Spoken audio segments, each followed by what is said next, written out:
Mid lane is absolutely one of the hardest roles in the entire game to master, so today we're going to cover some of the habits that challenger mid laners have that you are not seeing and understanding. Make sure you smash that like button and head over to our website GameLeap.com. We're posting up to 5 new videos every single day, so get your GameLeap premium membership for your best chance at climbing up the ladder. Without further ado, let's get right into that number 1 habit, and that is placing anti-roaming wards. You're probably asking yourself, well, what is an anti-roaming ward?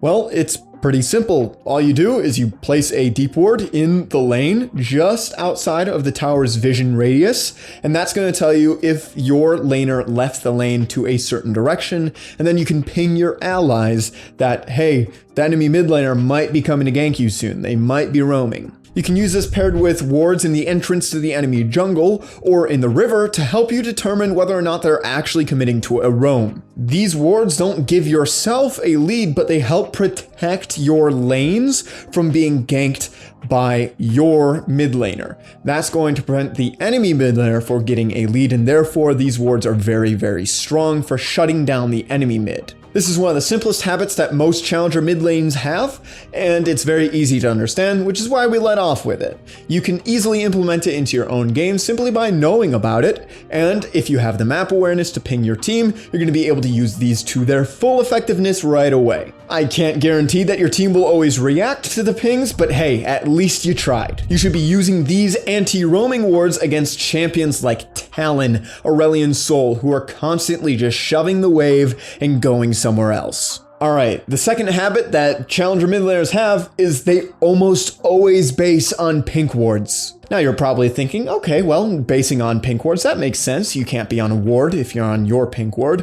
which means nobody's going to interrupt your base. And well, yeah, that is part of it. It's a very small portion. The reason why we go to a pink ward in order to base on it is because if you walk into the river onto a pink ward, nobody knows where you are. Why is this a good thing? Well, because it forces the enemy mid laner to assume that you're roaming when in fact you're basing. This means that that base is now exerting pressure. That's right, you get to exert pressure by being in the base shopping. How OP is that? You won't always play against players who have enough map awareness to ping you missing or to assume that you're roaming if you're not on the map, but if you are in an elo where this is the case, definitely be abusing this. You're only taking a few extra seconds to recall in a different location where you were actually exerting pressure. You're gaining a huge amount of pressure for just a small amount of time investment. Again, a very simple habit to establish. It's not all that hard. You just buy a pink ward, you put it in the river. Every time you want to base, you walk to that pink ward, you channel your recall, and boom, you're still exerting pressure while being in the base. Just by knowing about this, you can use it. The next habit is going to be a little bit more complex, and it pertains to jungle tracking. This habit is that challenger mid laners will typically place deep wards in the enemy jungle whenever they get a chance, instead of placing wards in the river. Usually this is at least 1 deep ward every time they go to place wards, but sometimes it could be more than that. So why are we placing deep wards in the enemy jungle? This is simply so we can always tell where the enemy jungler is, also known as tracking the enemy jungler. With a deep ward on a jungle camp, you are able to tell when they do that camp and where they go from that camp, which allows you to determine which camps they're going to be doing next and which side of the map they will be on for the next minute or so. Mid lane is the role that has the best access to the jungle and placing deep wards in the jungle. It's not too much out of their way to just walk towards the enemy jungle and place that deep ward, and that's going to allow you to know where the jungler is, not die to jungle ganks. It's going to help your team not die from jungle ganks, and that is why challenger mid laners ward in the enemy jungle. Don't get me wrong, warding in the river is still definitely necessary, because if you only ward in the enemy jungle, then they can just path through the river and easily gank you, and you will still be susceptible to support roams. So it's still important to have wards in the river, but you do want to at least try to get some wards in the enemy jungle when you can. The last thing that I will say about this jungle tracking topic is not only will it tell you when you are seeing the jungler on one side of the map, but it will also tell you when you're not seeing a jungler on a certain area of the map, which is just as important, especially in higher elo. You see, when you know a jungler isn't in a certain location, you can force certain plays to happen. Jungle tracking is a more complex topic than what I have said. I've just covered the basics here. If you are interested in a full guide on jungle tracking, then be sure to let me know, and I will make one in the future. The fourth habit that challenger mid laners have mastered is roaming when you can. Now this one is really important to understand all aspects of it because it is roaming, but only when you can. Both parts of this are very important. If you're not roaming at all, then you're not exerting much pressure on the map. You are in the middle of the map, so you have the most access to every other role. You should definitely be using this fact to influence other roles in a positive manner through roaming.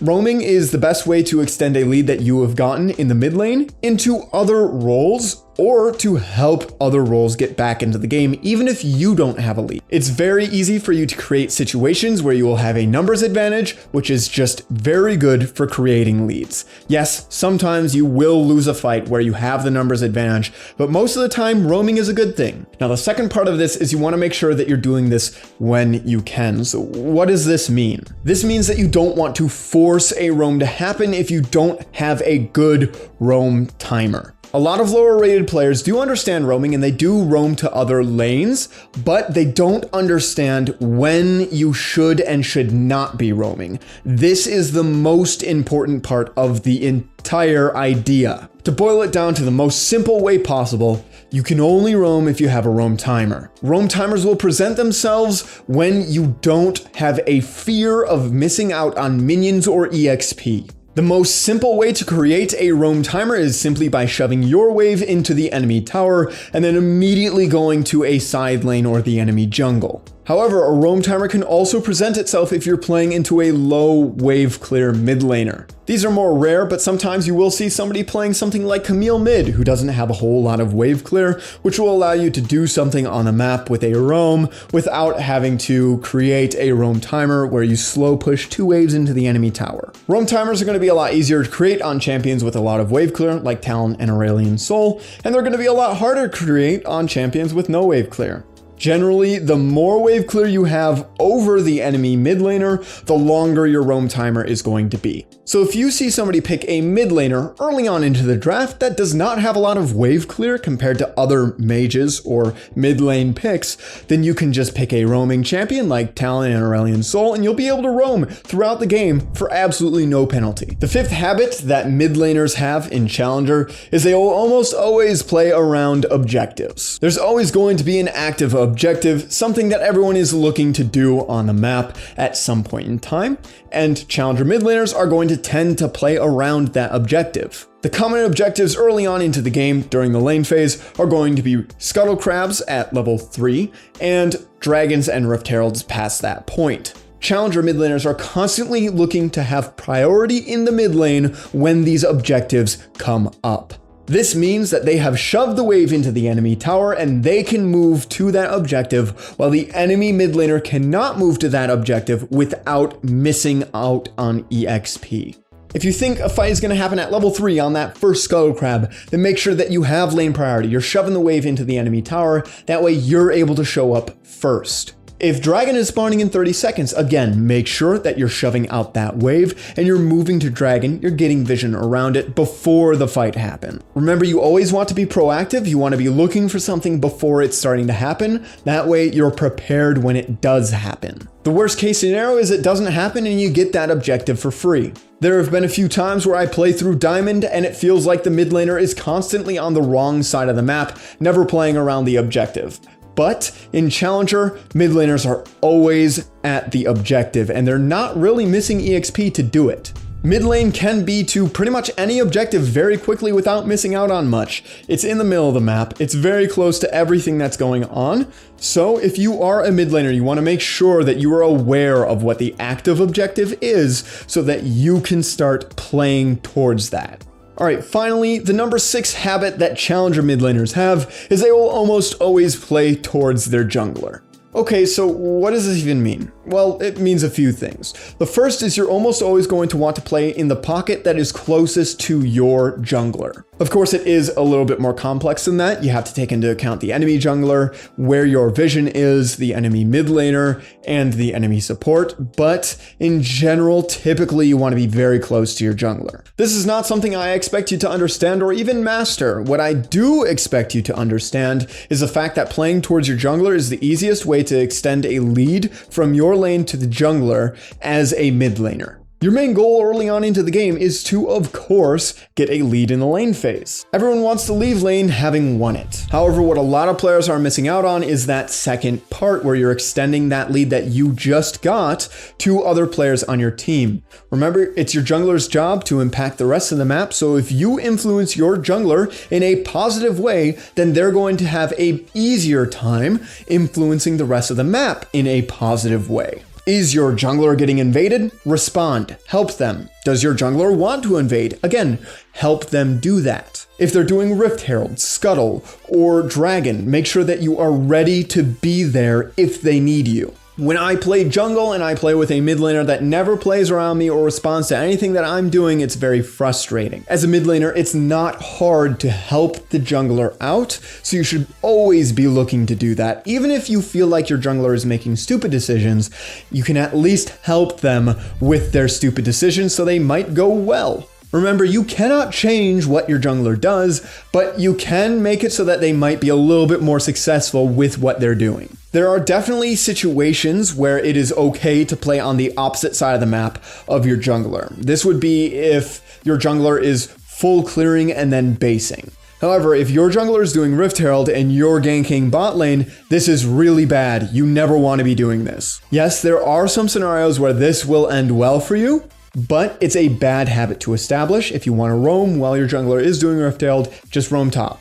Just to recap, we want to make sure that we are placing anti-roaming wards. This is going to stop the enemy mid laner from snowballing the game out of control. It's going to shut them down. We want to make sure that we are basing on pink wards. This allows us to exert completely free pressure while being in the base. We want to make sure that we're getting deep wards in the jungle. This is going to shut down the enemy jungler. You're going to be able to track them, stop them from getting successful ganks off.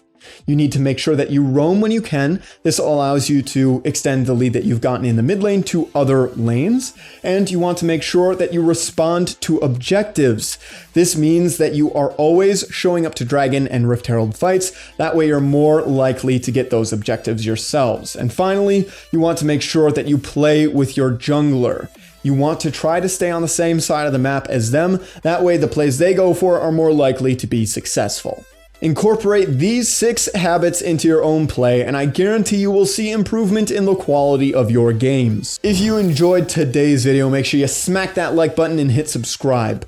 Also, head over to our website, GameLeap.com, where we are posting up to 5 new videos every single day. Over at our website, we've got hundreds of guides, all done by challenger players, sorted into a quick and easy to use courses system. We have courses both on the 5 fundamental roles as well as champion specific courses, so if that is something that interests you, then make sure to check us out using the link in the description below. As always, I'm Panther. I hope you learned something valuable, and I will see you in the next one.